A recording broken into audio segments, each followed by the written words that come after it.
We are leaving St. Martin today. It is finally time to head south again. I just looked up and all I could see was water on every single window. 370 nautical miles in 48 hours. And then every day we have popsicles.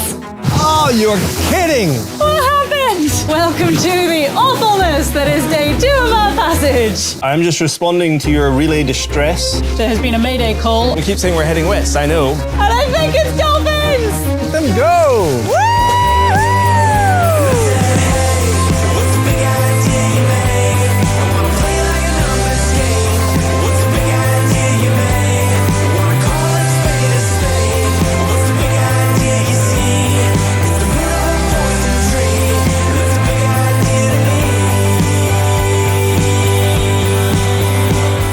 Last time on Red Seas, we ripped out our old freezer, tried to use it as a couple's necklace, and then I made a tent around Ian as he hacked his way through lots of fiberglass and insulation with a range of very professional tools. We struggled for 2 days to remove the sidewall, and then discovered we didn't actually need to. To take a break from that project, we finished wiring our solar panels, and then met an amazing bloke called Peter, who helped us carry our new freezer to the dinghy dock. We somehow managed to lift it onto Indy and dropped it into place. We glued the sidewall back on so that you can't tell we did anything at all, and celebrated with ice cream. Now, we're finally ready. We are leaving St. Martin today, so we had our traditional pizza party last night with some friends to say goodbye. We have cleared out this morning, and now I think there's nothing left to do. Just lift anchor and off we go.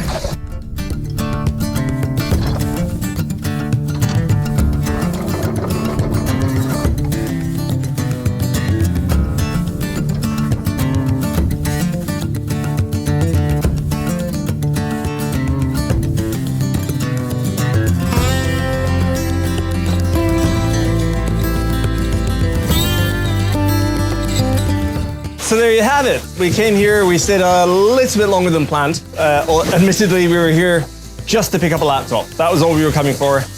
And in that time, we fitted a bowsprit, we fitted a freezer, we added solar. What else did we do? Replaced our bridle after it broke. That's right, blew out the bridle and replaced that, so we have a new bridle on there. Oh, and replaced both of the Geno sheets that were chafing through.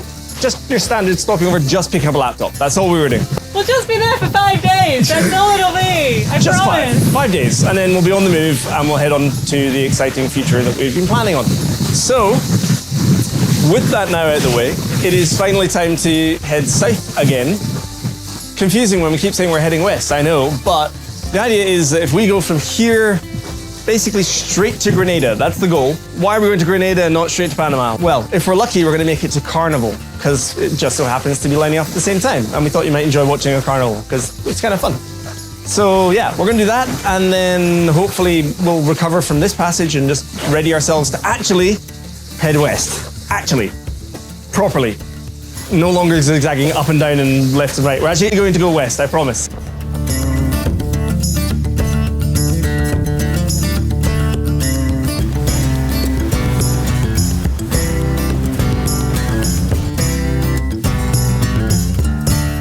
Currently, it's actually quite nice because we're getting around the northwest.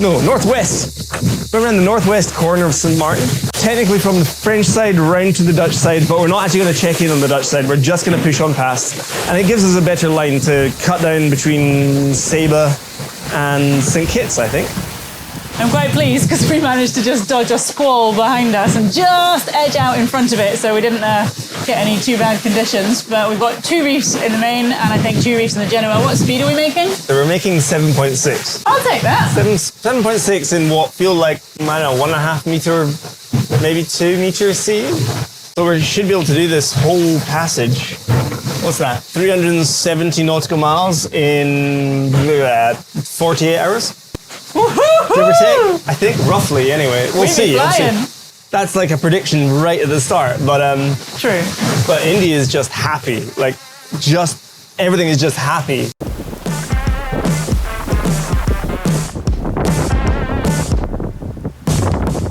Come on, 7.7. Can we get to 8? Come on, 7.7, 7.8, 7.8. Doesn't count if you're racing down the wave, though. That's That's cheating.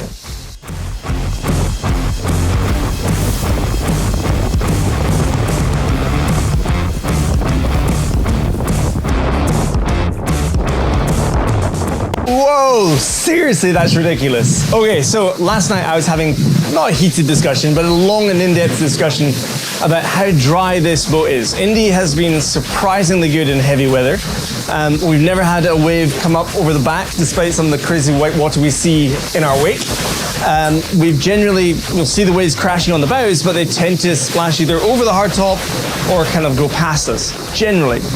We just had the mother of all waves come crashing up through here, filled this space, and actually crashed up over the hardtop. So it's been pouring off the front of the hardtop, draining away the wave that made it up there, and it has completely drenched the table, everything in the cockpit, pretty much. Thankfully, we didn't lose anything overboard, I don't think.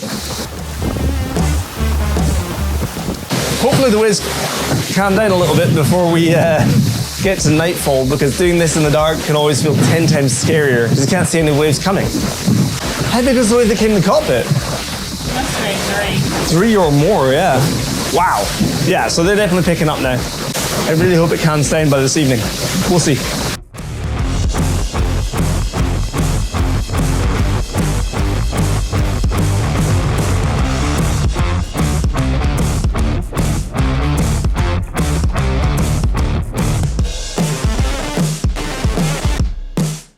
Oh, you're kidding! What happened? Oh no! Just got a new lure and something has come up and managed to grab it. Like there's... No way! You can see the bite marks in the line and everything. Oh, that must have been something quite big. Yeah, that's really annoying though, because that was one of the better lures we had. Wow. I mean, it probably isn't helped by the fact we're going like 8 knots, so... Maybe it was something tiny and we were just going that fast it couldn't hold on. Man, that's so annoying. That's impressive. Absolutely, but, I mean, we have more lures, which is fine. It's just, I don't know. I feel bad when there's a fish out there with a lure now. I know. Hopefully it spat it out. Hopefully. So I guess we'll use the diver then. We'll change out. Instead of Yeah, we're squids, going we'll try fast diver. enough. We'll try it, see what we get.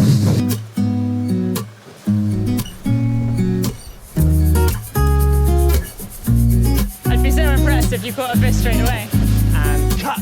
Hey, look at that, we got a fish. I'm not sure it works like that.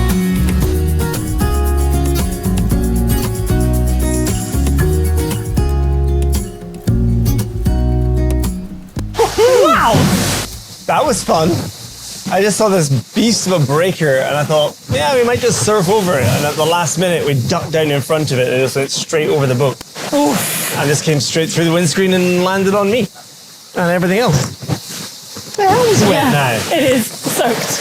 I had that really surreal moment where I just looked up and all I could see was water on every single window and I was like, oh, have we flipped? And I was like, no, gravity still works and I'm still standing up. It's fine, we're just underwater, not a problem. It's a temporary state. It's fine. We're good. I don't like it. All right, we'll turn down wind in a minute. Maybe not quite yet though. If we can get just a little bit closer and keep this speed up, I don't want to slow down. So if we can get a bit closer, then we can bang down wind in front of Stacia. And then get back on course and be great.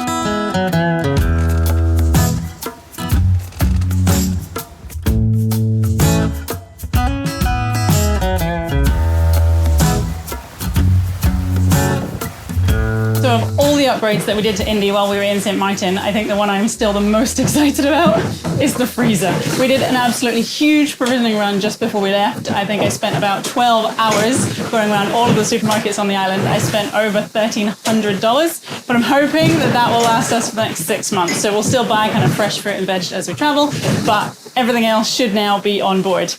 And check it out. Freezer is absolutely full, but I got these!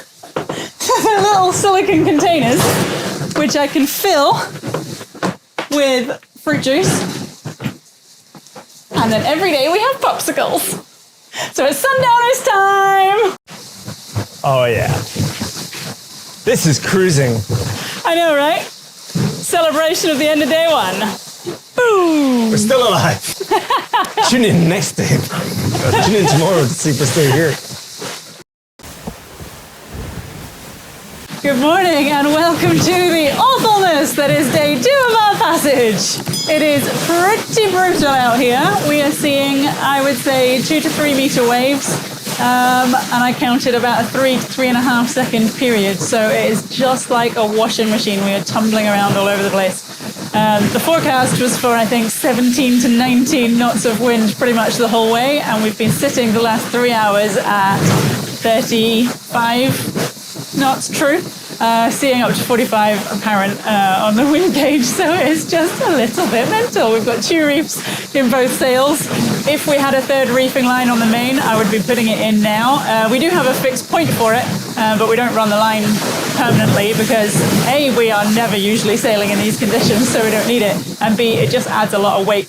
Our mainsail is already heavy enough as it is to lift up, and if we added in a full length of line that doubled over, then you're just having to work harder, and who wants that? So I'm hoping that it calms down a little bit as we approach Guadeloupe and we get into the shadow of the island. We've turned in, pinching into the wind to get over these crazy waves, and also to get closer to the islands and see if that gives us a little bit of shelter. Debating stopping for a few hours sleep, but I'm hoping that once it calms down we'll be able to power on through. We have not got much sleep overnight, either of us. It's going to be like an 8-day passage at this rate.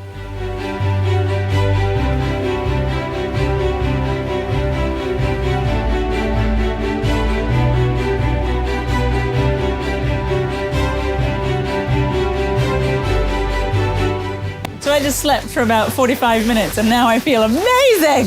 I don't know if it's like the fresh perspective on life or if the conditions have actually just changed. But now we're getting like 30 knots instead of 40. And we're still making 7. And the waves are, kind of less terrifying and death-defying. They're still rolly, but this is manageable. We'll survive. We'll definitely survive. We've had one, well, actually the thing that woke you up was one terrifyingly big wave. I was actually just in the middle of trying to furl something with Genoa, and then I got knocked off balance and realized I was looking at my feet and the Genoa winch was right there instead of up by my head where it had been.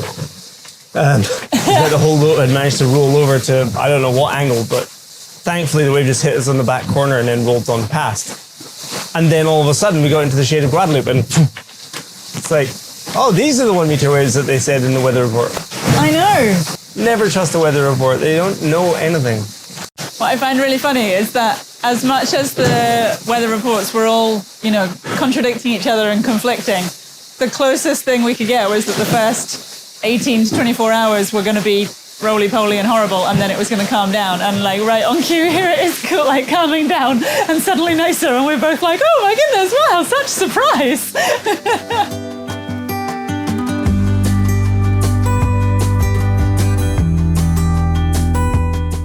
I just have to go forward and sort some lanes, just so you know. Okay.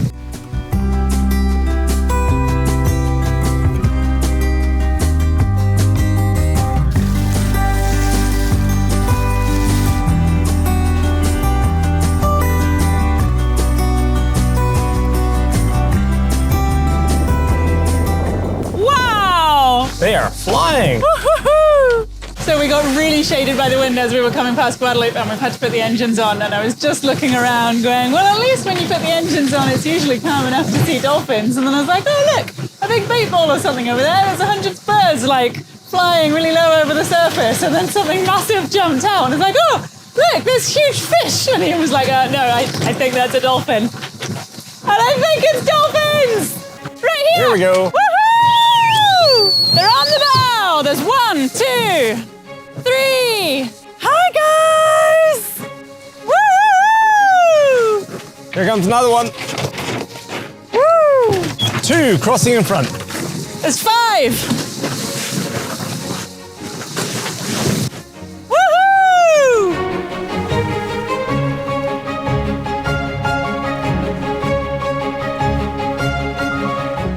Well, my day just got better. That just made the day way better. What do you got, 4 or 5 dolphins? 1, 2, 3, 4, I think. Woo, woo, woo, woo. Here's a baby one! I defy anybody to see wild dolphins and not have an absolutely manic grin on your face. Just look at them! them go. Woo! Wow! Woo! Oh, they're amazing. I've got 9 so far, I think. And the water's so clear.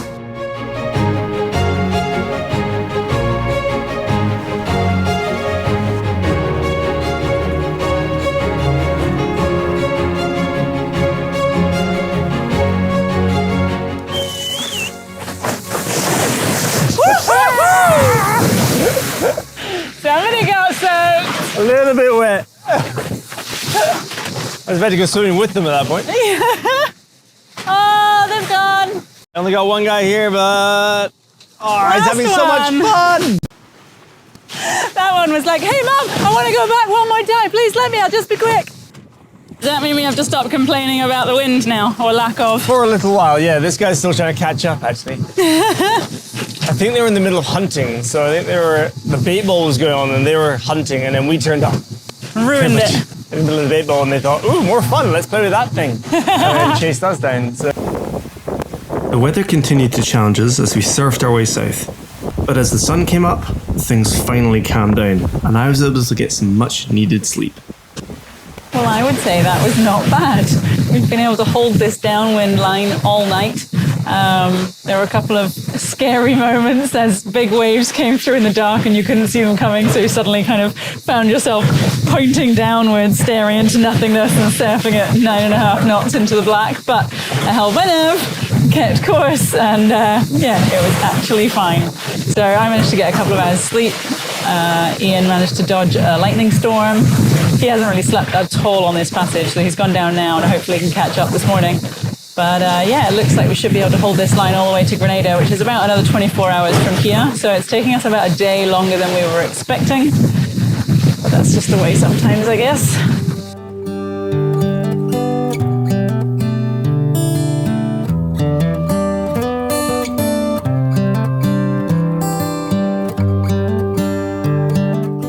I was just walking around the cockpit doing my kind of morning checks now that the sun's come up, just making sure everything's in place, nothing's slipped, nothing's chafing.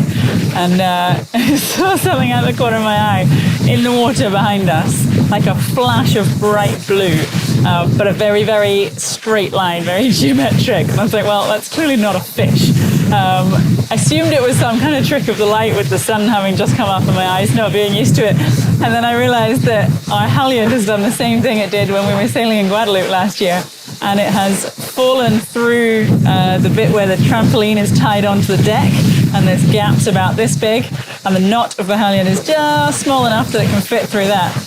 And then the power of the waves has caught the knot and pulled it back behind the boat as we sailed along. And the whole halyard has deployed out at the front, is trailing underneath the boat, and the knot is visible dangling at the back. It actually picked up a massive clump of sargassum. I don't want to go up to the front because Ian's asleep just now, so all I've done is pulled it through at the back and tied it off to the davits, and hopefully that'll keep it in place and we can fix it later. It's not really causing any damage. We just like to have it coiled up neatly at the front so that if we need to drop the mainsail in a hurry, everything is good to go. So I'll need to remember I've tied it off to the davits.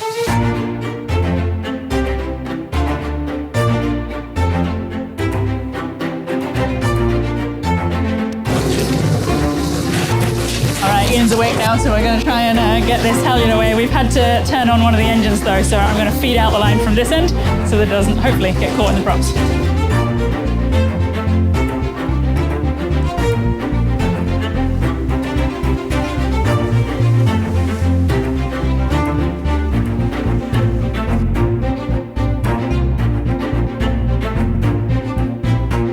We just heard an emergency alarm come through a relay on our VHF radio. Catamaran Indioko. COSAG Fort de France, COSAG Fort de France. This is SV Indioko, SV Indioko. Over. So we went and listened to it, tried to understand in French because it was coming from Martinique.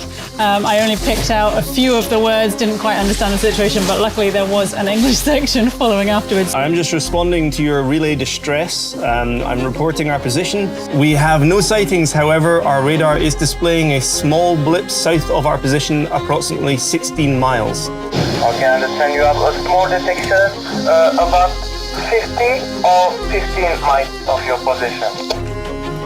That is 16 nautical miles. There has been a mayday call from somewhere just south of our position. We're kind of heading south now anyway. All we know is that there's a boat with 5 people on board and they don't have VHF radio. If you can proceed to the detection you have on your radar screen. We are keeping an eye out. We have called back into the Coast Guard who put out the mayday, or who put out the relay. And yeah, we're just going to keep our eyes open. We can see something on our radar about 10 miles south of us, which could just be weather, or it could be a boat. So yeah, we'll just keep our eyes open and let them know if we see anything. Thank you very much, India Call, for answering our mayday relay. We will stay on channel 16.